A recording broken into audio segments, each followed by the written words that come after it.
Ed Roberson, thanks for being here. Thank you, sir. Can you tell us a little bit about who you are? I'll try. It's very weird, as you know, but I guess that's why it's interesting. Yeah, my name's Ed Roberson. Anybody who's listening to this probably knows me from my podcast called Mountain and Prairie, which I started almost 10 years ago, which is crazy. That is now my full-time job, which is crazy as well. Everything, all of it's crazy.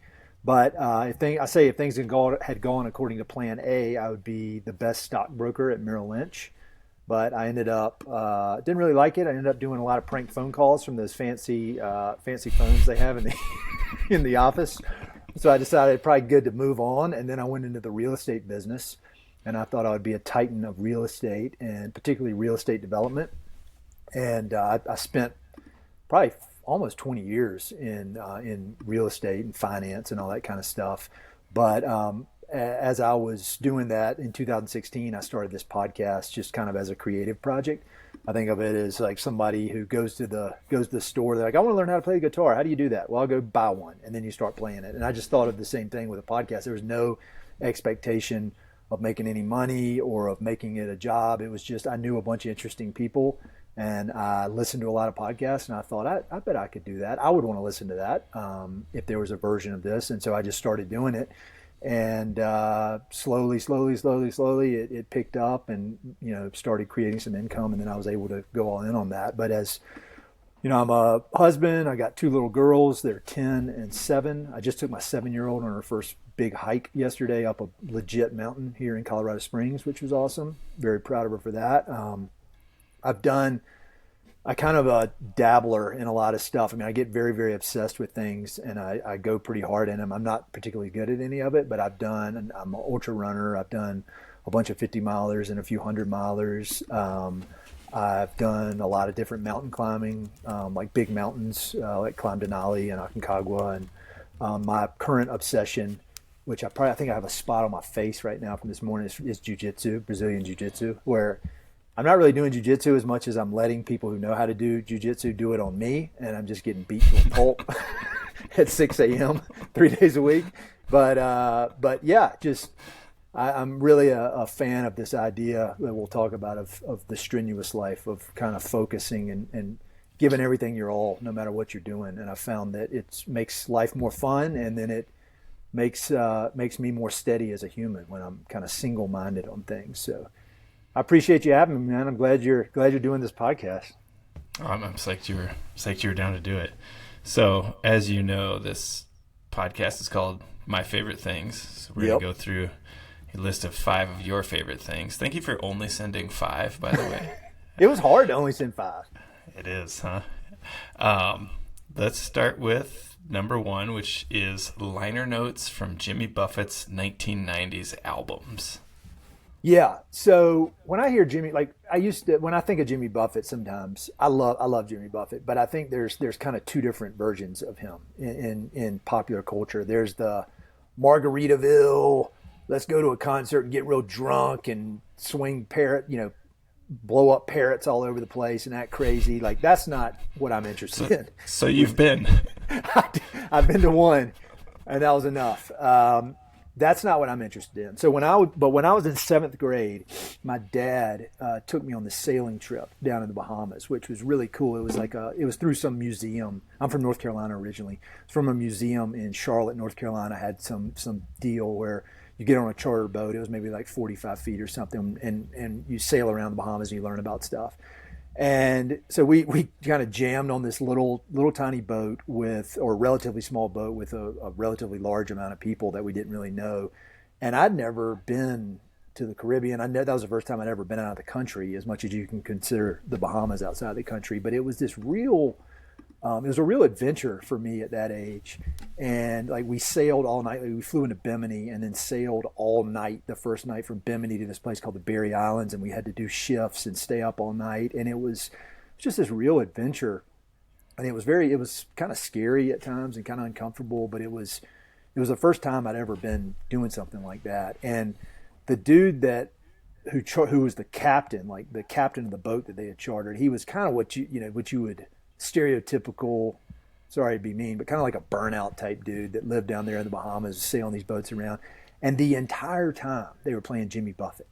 And it was kind of the classic, the stuff you'd hear at one of those concerts, just kind of the background of this whole adventure that we had. And so when I remember that song, Why Don't We Get Drunk and Screw, came on, and my dad was like very, very concerned because I was in 7th grade. Oh no. And so anyway, got home from that. And I think I bought the greatest hits and I'd listened to it. And then a few years later, I ended up going off to boarding school. And that was another one of these really unpleasant, not unpleasant, but uncomfortable situations that ended up being good.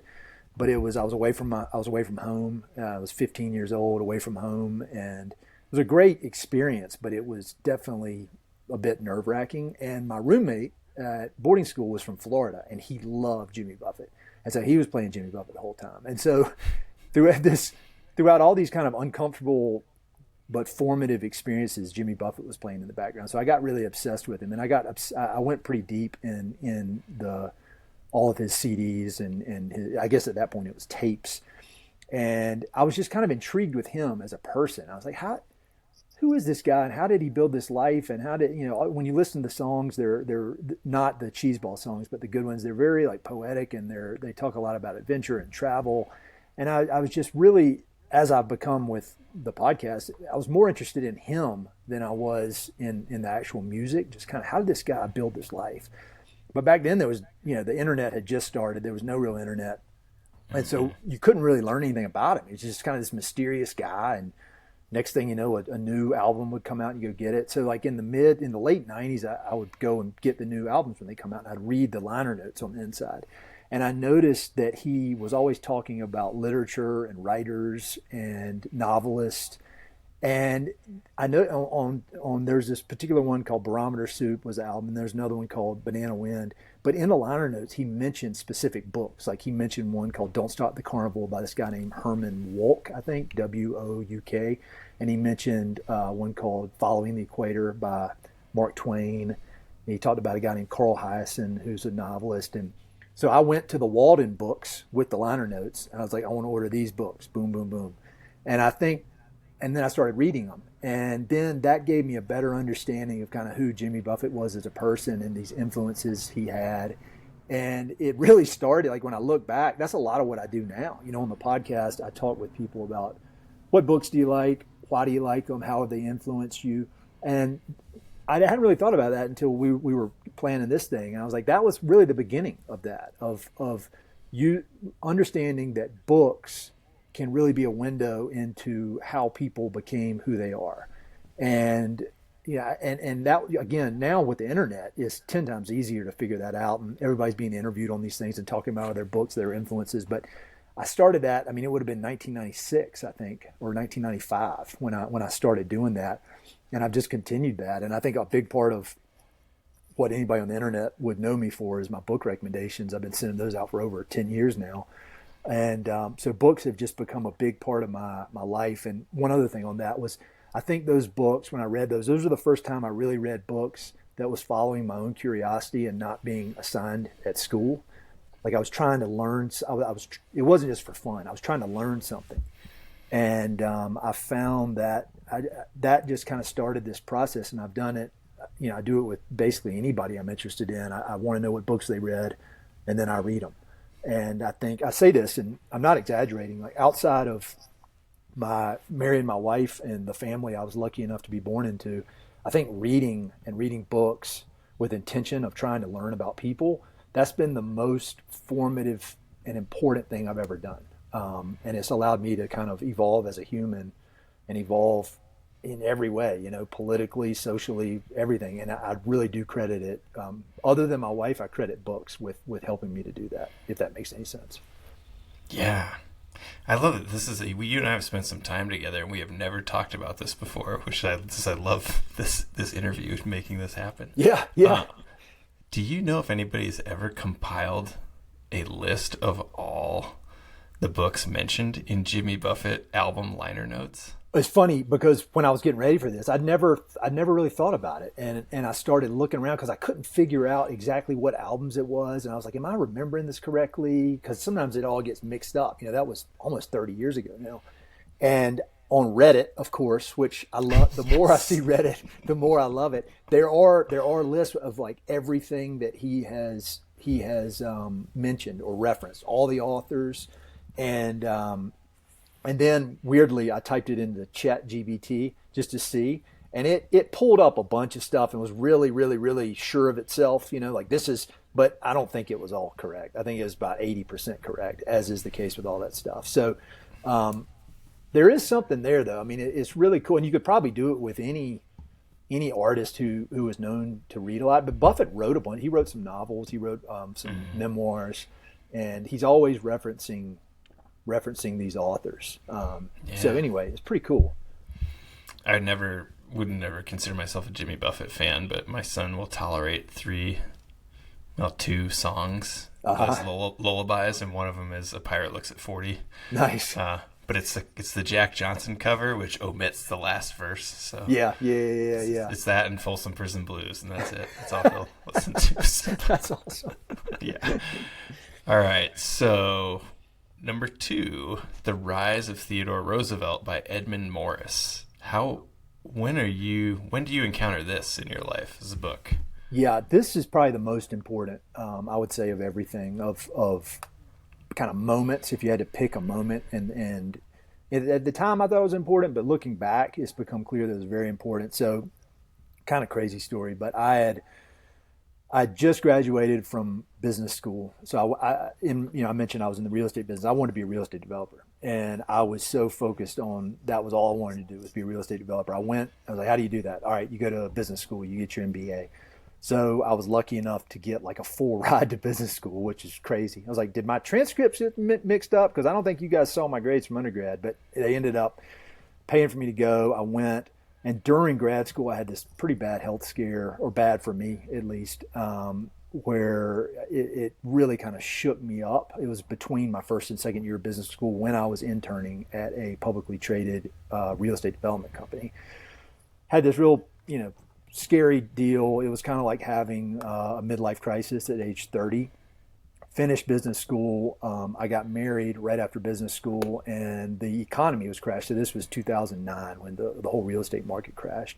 And my wife had always worked in international development work, and she had always thought, well, I want to live and work internationally. But then when we met, we're like, that probably won't work with my career. But then when the economy was in the garbage, we were like, all right, well, we can do it, because it's not like I'm missing out on anything here. I don't have any debt from business school. Let's go to Costa Rica for her job.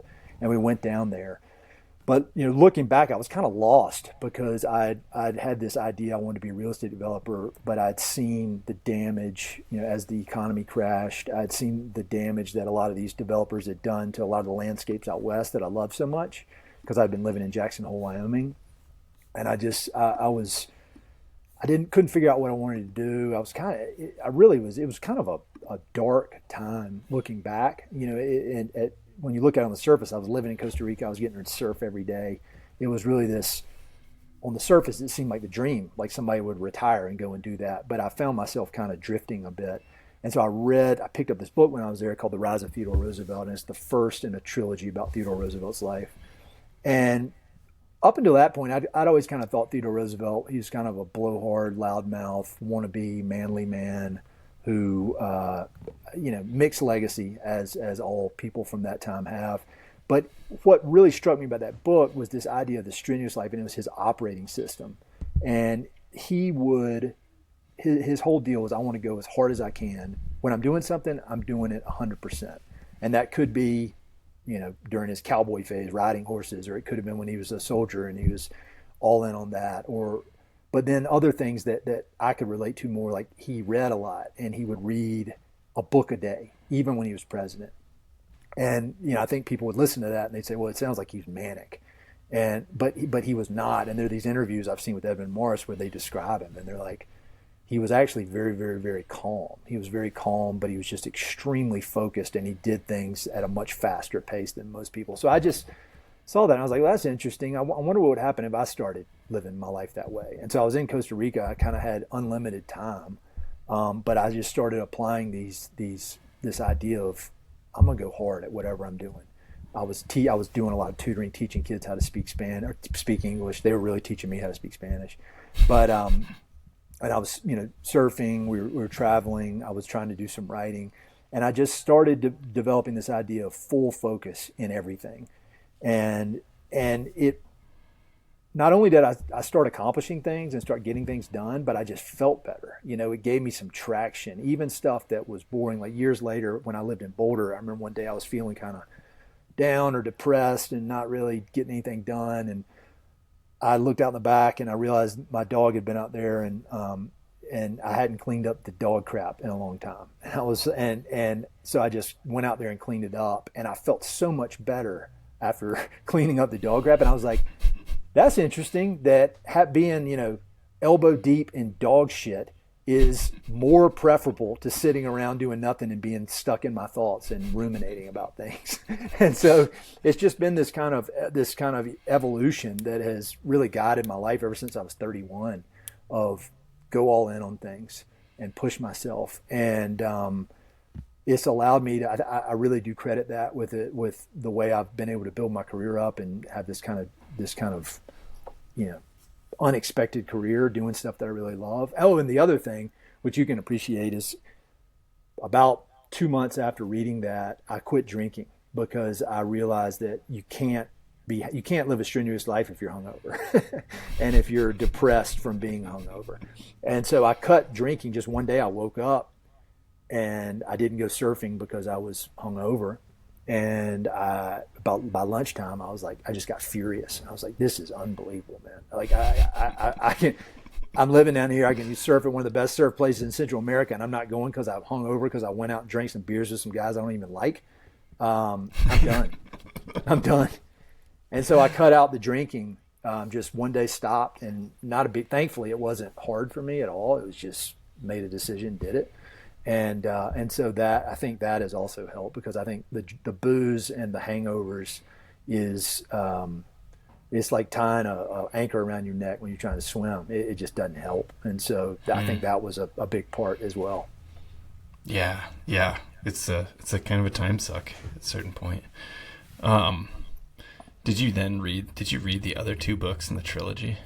Yeah, I liked them. They're great, but I often say that Theodore Roosevelt, like, the least interesting thing he did was be president, at least in my mind. I don't really care about all that stuff. I mean, he did a lot of cool stuff for conservation, and then the third volume is after he was president, and there were parts of that were somewhat sad, like his son got killed. He wanted to be a tough guy so much, and he was really focused. He loved war. He was obsessed with war, and then his son got killed in World War I, and that kind of broke him, and then he died soon after that. But he died at age 60, and he just went, and he was, when he was born, he was very sickly and had asthma, and was just a really sickly kid. And they told him, you shouldn't do anything. You need to take it easy. You need to relax, sit around, write books all day, do whatever, but don't push yourself. And he's like, actually, I'm gonna do the opposite of that. I'm gonna push myself as hard as possible.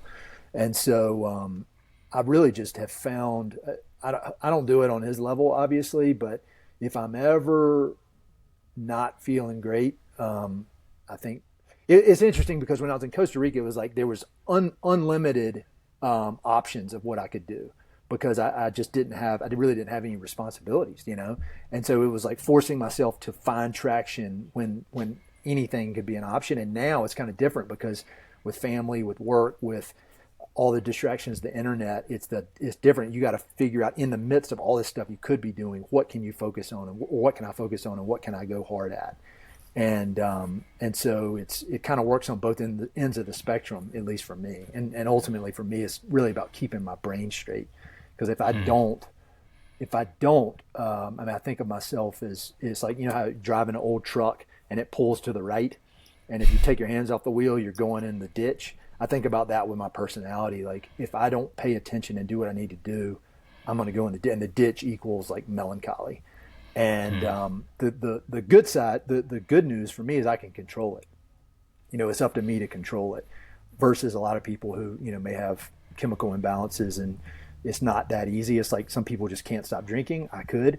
And with my personality and this kind of temptation or kind of always pulling towards melancholy, I can control that. So it's very empowering, and it makes me feel much better about things. And now that my wife and children, they benefit from it because they're the ones that have to deal with me.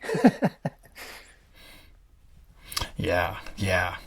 Um, it's like you need to be doing the spiritual dog shit removal when in doubt, basically, right? Yeah, and just anything. And sometimes I'll procrastinate on things or I'll be dreading something, doing something. But the minute I start doing it, not the minute, but maybe 5 minutes in, I feel great. Even if it's something I don't want to do, when I'm focused on it. And I found that, with writing as well. We were talking about writing before we started recording, and that's very hard for me. And there's almost like a sense of dread about starting it. But once I get started and once I'm going, it's awesome. I don't know what the problem is. Like, I wish I could just stop with the dread. Like, I even do that with jujitsu. Like this morning, I did not want to go. I did not want to go. I did not want to go. And then when I got there, within 5 minutes, I'm like, God, this is so awesome. I love it so much. I love these guys. This is so much fun.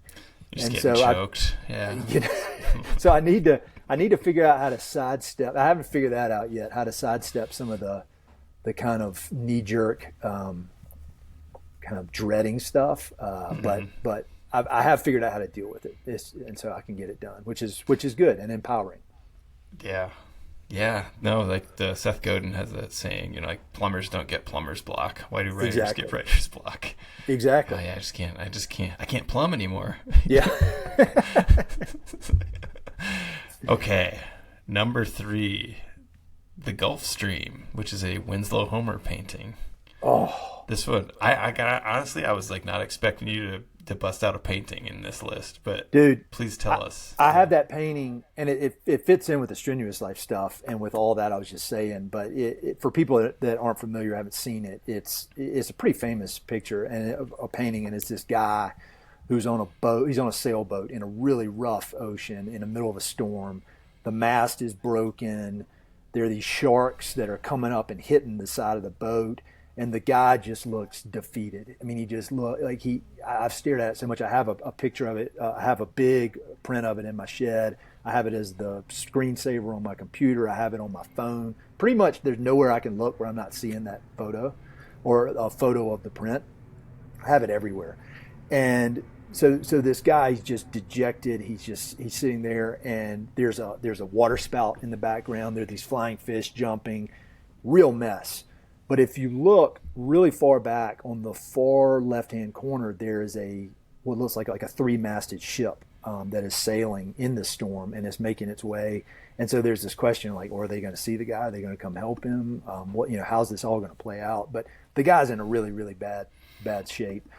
And I think about that with this idea of the strenuous life and the idea of taking action and pushing myself. And I think of that painting is the worst case scenario. And that is 99 times out of 100, that's what's going to happen if I'm not being intentional about what I'm doing. And so like I think about if I were on a boat and there's this, because I used to do a lot of sailing. I used to work at this camp that was all like about boats. I used to have a U.S. Coast Guard license. Like I was pretty into boats for a while. And the thing is, like, no matter how rough the ocean may be or what the conditions are, if you know how to work with the kind of the wind and the waves and all that kind of stuff, you can go out and you can sail and you can make your way wherever you're going. It might take a little bit longer, but you can figure out a way to get where you're going. And this guy, for whatever reason, was just kind of, I think about it like maybe he took his eyes off the where he was going for a while, or wasn't quite paying attention, or maybe he's below decks and messing around doing something and got hit by a wave. And so he is in this position where he is completely at the mercy of the ocean. And there's really, at that point, there's nothing he can do. And the ocean's going to take him where it's going to take him. And so I think about myself when I wake up in the morning, thinking about what am I going to do with the day? And no matter if it's an easy day, wide open, I can do whatever I want, or if there's a lot of stuff that needs to get done, some of it unpleasant, it's like charting your course, figuring out, which way is the wind blowing, and then working with that to go. And, I don't know how much time you spend on boats, but like if you're in a little sailboat, like a Sunfish or something, and you're cruising along, if you know where you're going, the wind's blowing and you're working with the wind, these little waves will come and they'll hit you, but it's no big deal because you're just sailing along. But if you're not going anywhere. You're just sitting there and the sails flapping. The littlest tiny wave can capsize the boat. And so I often think about, this idea of moving forward and having with intention, trying to go somewhere, but it just makes you so much more resilient against all these little waves that'll hit. And whether that's, I often, and then I think about it like with ultra running, like on the day when I'm running, say a 50-mile race or whatever, I'm so focused on what I'm going to do. And say like in the middle of the race, if I saw somebody sent me a really mean email about saying, I hate your podcast and you're a crazy right-wing maniac or you're a crazy left-wing maniac, it wouldn't even register because I'm so focused on where I'm going. I'm like, okay, that's cool, whatever, they're idiots, let me keep going. Whereas if I was just sitting around with nothing really going on, that could wreck me. It would wreck me and make me feel that, oh, maybe these people don't like me. And so I've just found it just goes back to this idea of if you're moving towards something, if you're taking action, pushing, it just makes the ups and downs of life much more manageable versus just sitting there without a plan, kind of getting pushed around by the ocean or by the waves or whatever, all this stuff that's outside of your control. Does that make any sense? Yeah. I'm imagining like the vehicles in Mad Max Fury Road and people just bouncing off of them. Just bouncing because you're so, yeah. Do you remember the first time you saw that painting? Do you have like a memory of seeing it like in a book or a museum or anything like that? Or is it just like... it's one of those things that I'm sure it's everywhere, because it's so famous. And I think when we were getting ready for this, there's even a reference to it in the Good Will Hunting movie that talk about it. But I think it wasn't until I was in Colorado, working and trying to get my business going that it really hit me the significance of it, and that I can look at it. And I was actually talking to this woman who sometimes helps me keep my brain straight, and I was telling her about it. She's like, "That's awful. Why do you have that on the wall? Well, you shouldn't." But I think it's kind of this a stark warning of what can happen without intention. And again, I'm not pushing, and I'm not the kind of person that's just like, I got to go. I just kind of annoying, hard to be around because you're always pushing so hard and can't sit still. I'm not like that at all. But there is just something about the reminder that if I just let the day or the circumstances or the internet or whatever dictate where how I'm going to be thinking or what I'm going to be thinking about or what I'm going to be doing, even just my brain, if I start looking at the news first thing in the morning, all of a sudden my brain is at the mercy of all this junk that poured into it early versus either not looking at it or reading a book, being very intentional about what I'm allowing in my brain. But then also, with just the nonsense of that everybody has to deal with, the work emails and all this kind of stuff, like I can't let other people's emails dictate or I can't let 99% of other people's emails dictate what I'm going to be doing with my day. I got to have my own plan. And so it's very helpful. It's almost like I would imagine if somebody was like a terrible drug addict or alcoholic or something, and they could have a picture of themselves when they're at their low point and look at that and like, I don't want to go back there.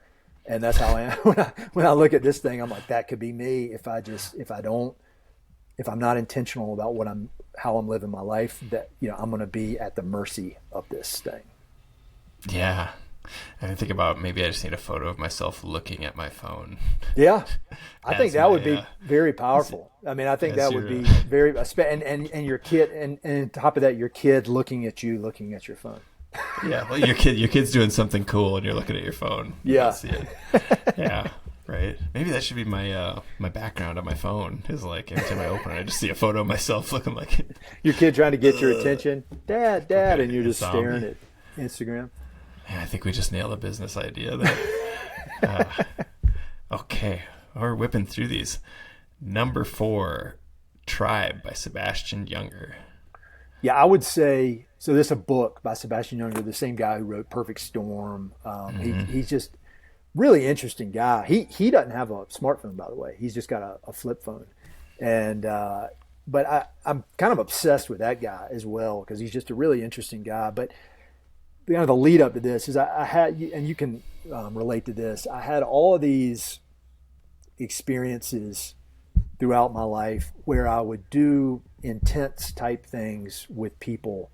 So for example, like when I went up Denali, it's like a 3.5 week trip, and I did it with a guide. And so I show up, and I don't know any of the guides. I don't know any of the people on the trip. And next thing you know, I'm jammed in a tent with 2 or 3 guys that I don't know. And we spend 3 weeks trying to get up to the top of this mountain. And then I would get home, and I would think about those guys, and I would feel like I had more of a connection, or they were more what I would consider real friends than some people that I had known for 20 years.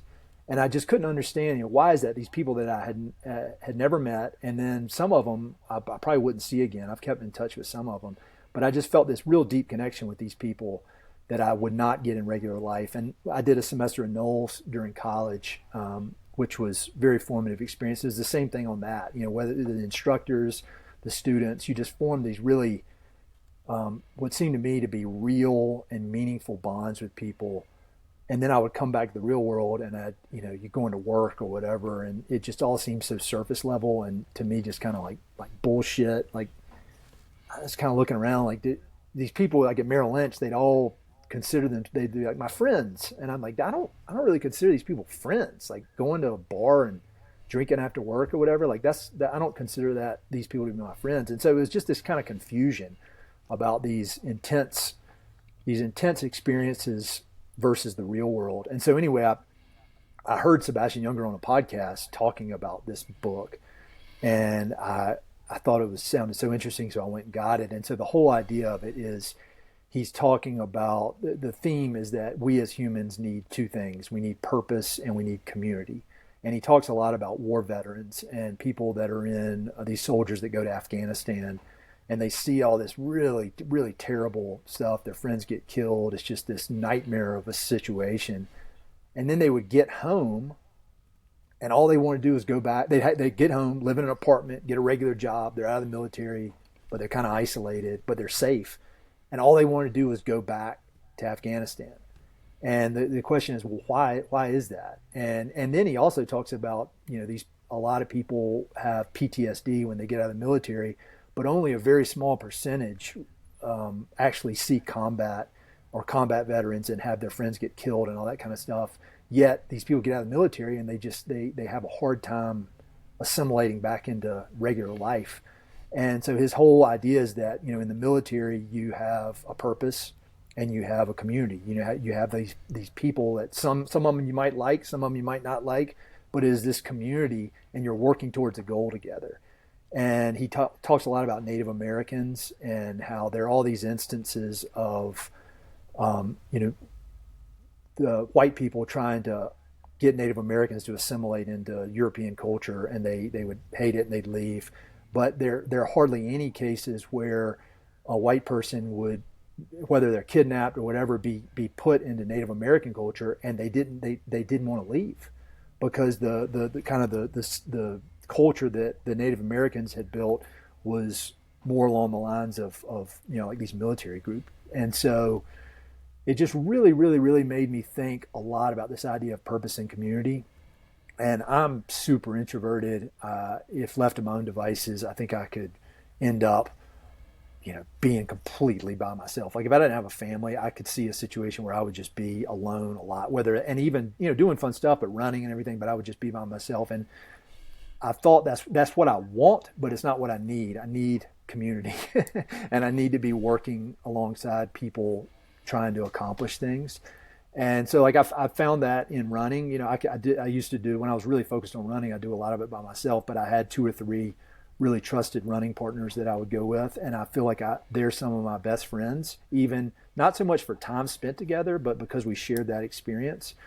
And then like I found with that with jiu-jitsu, again, I'm terrible at it, but you get together with all these people from the full socioeconomic spectrum, the full political spectrum, and none of it matters, and because you're just working to learn how to do jiu-jitsu together. And it's very hard. It's very challenging. It's very like intimate, for lack of a better word. You're rolling all over people, sweating all over them. But I've found that a lot of those guys I do jiu-jitsu with, I feel closer to them than people that maybe, I know in the community around here, and we just get together for dinner or whatever. And so that's just been very instructive for me about what I need personally, like selfishly what I need, but then thinking about my family and my girls, I think it's very important for them to have a community. And so, if we do have to have, we'll have dinner parties sometimes where parents and their kids will come over and the kids are playing, and they're all very, very nice people. But again, like if left to my own devices, I probably wouldn't do it. But I treat that community building as I treat exercise or anything. It's just something that I need as an animal. I need it to be the best version of myself. And it really, like, there aren't many books I think that have fully changed the way I approach something, but that is one, of this idea of like, I got to build community, and if there can be purpose involved, it's even better. Mm-hmm. How many years ago do you think that was you read that? It was probably 10 years ago. It was like right when it came out. Yeah. And we talked about this when I saw you this summer. We were talking, this idea that male loneliness, you hear about the male loneliness epidemic. And I do think there's something, I mean, I hope I don't get in trouble for saying it, but I do think there's something with men more times than not where it just helps to be doing something with them, versus just kind of, and it may be the same with women. I just don't know because I'm not a woman, but I think there is something that, at least the way my brain operates, like I connect with people through doing things, not through just kind of sitting around shooting the shit or making small talk. You know what I mean? There is research about that, like that I know of through this book, We Need to Hang Out. Oh yeah, you told me about that. Yeah. But it's like shoulder to shoulder is the saying, and I don't know that it's specifically men, but like I wonder if people just have a hobby that they're passionate about, because everything you say is something that community is based around is a passion you have, right? Mm-hmm. From climbing, running, jiu-jitsu, these things. And I think, what do most of us do? Are we just like coming home from work and then doing our family stuff or whatever, and then maybe watching a couple shows, and like where are we what are our interests that we're gathering around to meet people with similar interests? And some people do that with running. Some people do it with bowling, Yeah. People do it with model trains, but I always wonder if that's like, if you're lonely, are you getting out there and like trying to share what you enjoy with other people, Well, and I think one of the things about community, because I grew up in a really small town in eastern North Carolina where it was a very, very tight-knit community. And I mean, that's one of the, if I think about, just communities I've been involved with or even know of, it's really a case study in best case scenario. But when you're talking about communities, it's not that you like everybody and that everybody's your friend. I mean, I think there's a lot of benefit in, like in say that town, there's the town asshole, this lady or this man's always so mean, or the town drunk, or the town, and so but being forced, because you're in this community and you have to deal with people on a face-to-face basis daily, you become much more tolerant of things that are not like you. Like I don't want to be best friends with everybody in the community, but there is something about having people that you may not get along with and figuring out how to do that. Like how do you exist in this community together with a person that you may not particularly like? And like at jiu-jitsu, they're all nice guys, but there's some of them I like better than the others, and some of them, there's one or two that I don't want anything to do with. But you're forced to figure out how do we deal with this? How do we keep this community and stay accountable to each other,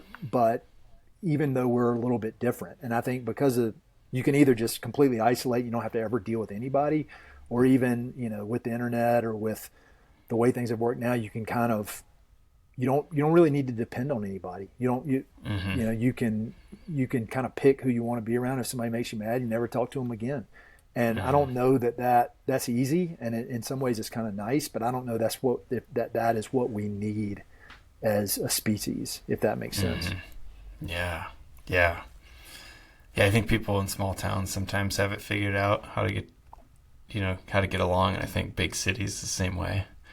But maybe you're dependent on the people. You're dependent on them, and if you need something, they're gonna help. And I just think as everybody's gotten more fragmented, and it's a sign of abundance, I guess, because you don't need help from anybody for anything, really, or you think you don't, but you ultimately do. And I'm much better off.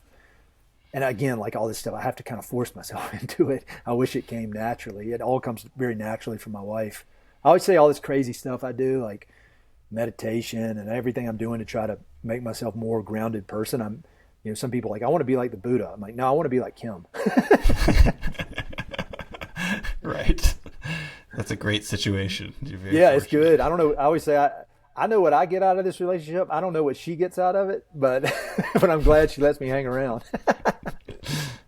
Yeah, if in the Winslow Homer painting, is she the boat then, basically?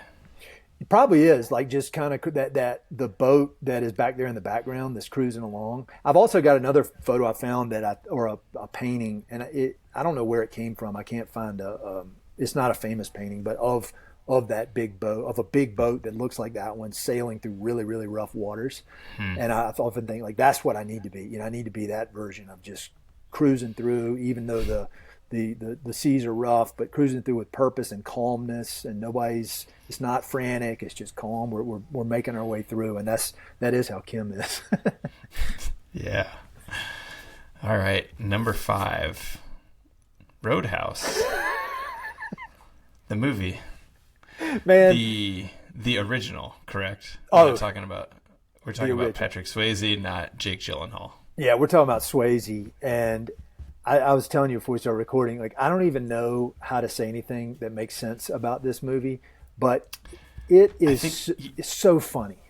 You know what? Let's just have you kind of explain the premise or the plot of the movie.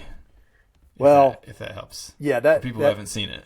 I can't believe anybody will see it. So on the forum on my website, if people want to request a podcast guest or whatever, the last question is, what is your favorite quote from Roadhouse? And if you can't fill and you have to put something in there. And so if people can't, they're like, I've never seen it. I'm like, well, sorry, I'm not responding. Like that's the way. Yesterday, some guy wrote WTF in there. And I generally don't respond to any negative stuff, but I instantly fired back and I was like, are you serious? You've never seen Roadhouse? Like, yeah, WTF is right. But then he wrote a really nice email back. He's like, I love the podcast. I thought it was Sun House from David James Duncan. And then I felt bad about it. But that would be way too elitist, I feel like. Yeah. You're like, yeah, you got to read this 1,000-page book. Yeah, 1,000-page book. No. So Roadhouse is Swayze in primetime Swayze, late 80s.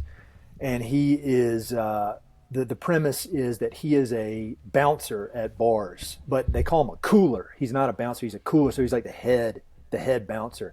And he is a guy whose specialty is he goes from bar to bar, like the roughest bars in the country. If a bar owner having problems, they somehow figure out how to get a hold of Dalton is his name, and they bring him in to the bar, and then he cleans it up, and he gets it going, and then he leaves and goes to the next one. And so he's just made a career out of doing this, and then he gets hired by this guy named Frank Tillman to come clean up a bar called the Double Deuce in Jasper, Missouri, and he gets there and he's in over his head because there's like a crime boss, this guy named Brad Wesley. And there are all these mean people, and for the first time ever, he's having a hard time. Like, how am I going to clean this bar up? And it just goes crazy. Like Brad Wesley's bad guys, they have a monster truck that they drive around, and they smash. If you don't pay the people in the town, if you don't pay Brad Wesley his like protection fee, he's going to blow up your building or drive a monster truck through your car dealership. And so it's just this. It's the ultimate in 80s kind of crazy movies. And there are just so many funny lessons there. I think one of them is the thing is hilarious, and it's not really supposed to be hilarious. And I think when you think about being funny, I think it's good instruction manual to. You got to be all in. You got to play it as serious as possible, because like you see me on Saturday Night Live, they're not laughing at their own jokes. They're playing it as straight and as serious as possible, and so. It's a good reminder that that's what's funny is when people are dead serious about this role they're playing, but the circumstances are so crazy. But it's supposed to be an action movie, and it is, and it's really good. But it's at the end of the day, I would say it's like the funniest. It's the funniest thing I've ever seen ever. It's funnier than unintentional any comedy movie I've ever seen. Yeah. So Patrick Swayze, 1987, is in Dirty Dancing. 1989, Roadhouse. 1990, Ghost. 1991, Point Break. This is like pretty great era for him. Oh, I mean, this is primetime Swayze too. I mean, he's just nailing it. But there really are though. There's some funny one-liners in there, like, and I teach my daughters these things. I can't let them watch it because the lead up to the one-liners are really crude and nasty. But I teach them. So, like what's that? Some significant butt shots in there. Oh yeah, butts, a lot of boobs, like typical '80s stuff. But the whole thing with him, there's some point where he's getting stitches at the local hospital and for some reason he carries his medical records around with him, and the doctor's looking at his medical records and is like, it looks like you've led a rough life, and then he goes, but it looks like here you've got a philosophy degree from NYU, and I'm like, well, why is this diploma in the medical files? But anyway, he's like a Zen philosopher guy who like goes out and fights and beats people up. But he is just unbelievably calm the whole time. And I've had a lot of challenges in my life staying calm. And so when you see this guy, like there's one point where a guy comes up and just starts yelling at him and insulting him. And Patrick Swayze is not a big guy, and you would think the stereotypical bouncer would be like a football lineman. He's a pretty little dude. And so they had to address that in the script, like how is this little guy such an effective bouncer? But anyway, this guy goes, he just insults him, and he goes, I heard all this good stuff about you, but blah, blah, blah, blah, blah. I thought you'd be bigger. And he just looks at him, and he goes, opinions vary. And then just keeps talking. And I tell my daughters all the time when they have problems at school or, other little girls saying stuff mean or whatever, I say, you just got to always say opinions vary. Opinions vary. And I say that on I have that as one of the frequently asked questions if people get mad about something on the podcast, which is so strange to me.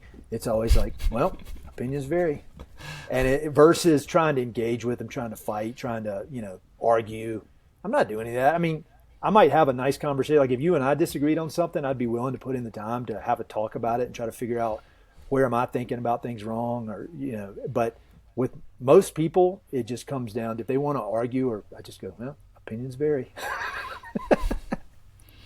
This is how I feel heard. I put my opinion out there. Yeah.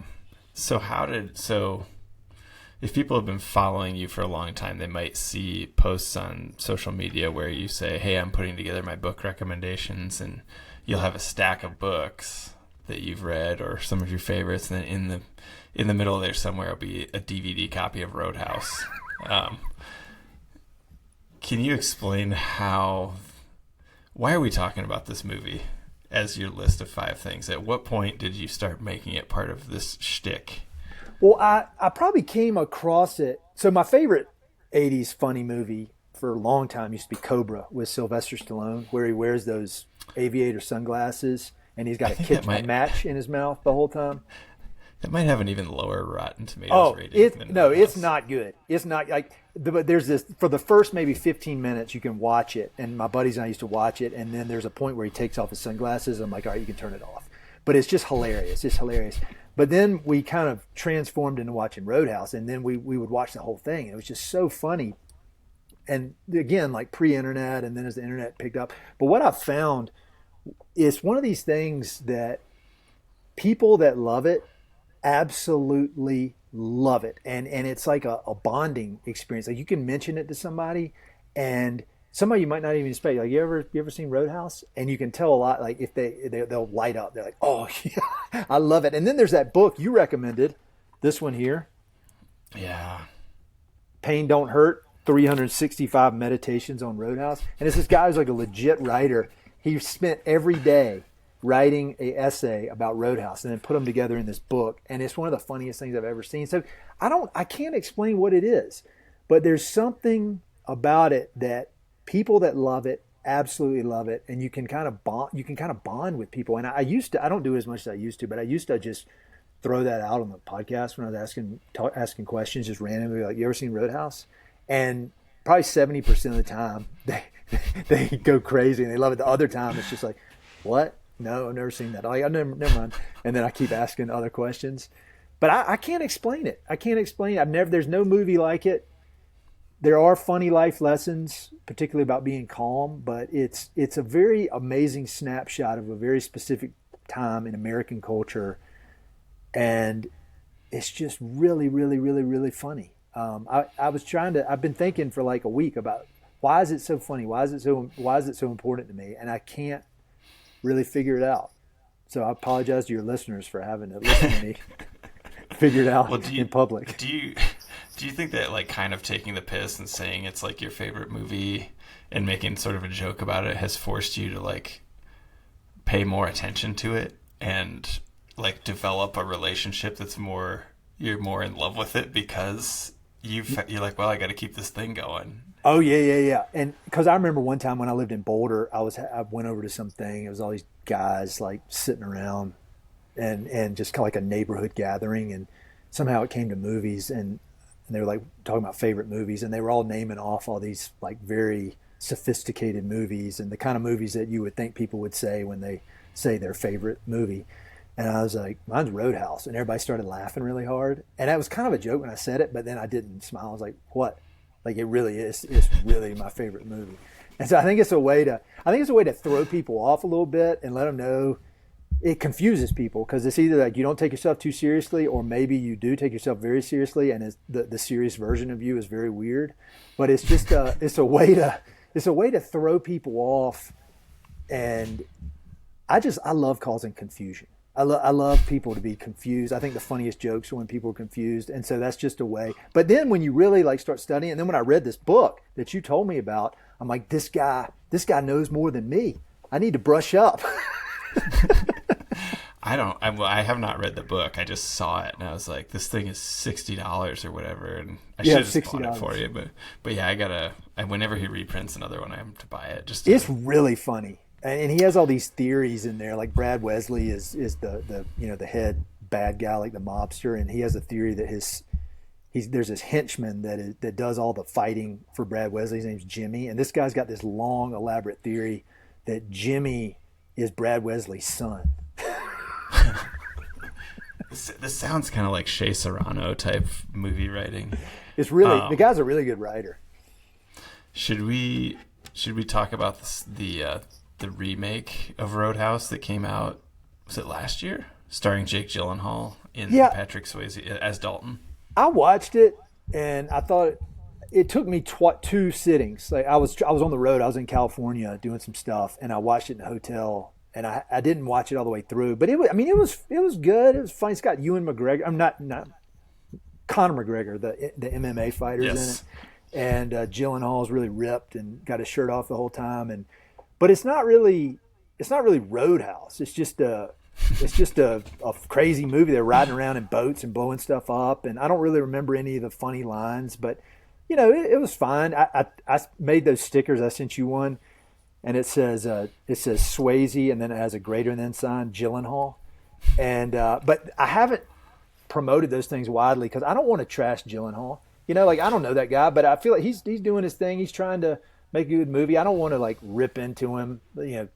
He's doing his thing. I don't want to make fun of a creative person trying to put stuff in the world, but at the same time, like it's just a different movie. It's not Roadhouse. Yeah, you could even No, it's I think there's a couple lines that are still the same from the previous movie. Nobody ever wins a fight. That's like my favorite. That's true. But yeah. Right. That's what I've learned with jiu-jitsu. Like I've never wanted to get in a fight less in my whole life. I don't want anything to do with a fight because I know how it feels. And so there's lots of wisdom in there. The thing about be nice, always be nice. Be nice. Be nice. It's our famous Montana representative, Jeanette Rankin's quote about you can no more win a war than an earthquake. Yeah. It's very, very Dalton. It is. Yeah. But that was 70 years before Roadhouse came out, maybe 80. So I think Dalton was maybe channeling Jeanette Rankin. Yeah. Well, I hope those make some sort of sense. Yeah, man. This was super fun. I feel like Roadhouse really truly it was its proper function, right? Where we talk about like these way more intelligent books and paintings, and I guess Jimmy Buffett too, but then Roadhouse brings it down to like, gives it some levity, right? And like yeah, you're a real guy, you know. I've made headway in connecting with the director of Roadhouse. Oh, his name is Rowdy Harrington. Yeah, and he lives in Livingston, Montana. And I have connected with the guy, but it's the kind of thing where I don't even know if I would love to get him on the podcast, but at the same time, like I wouldn't ever want him to think I'm like laughing at it or making fun, because I'm definitely not. And I mean, that movie has made more of a mark than almost in so many movies. But at the same time, like I just don't even know what I would say to him if I met him. But I'm connected now. Rowdy. Yeah.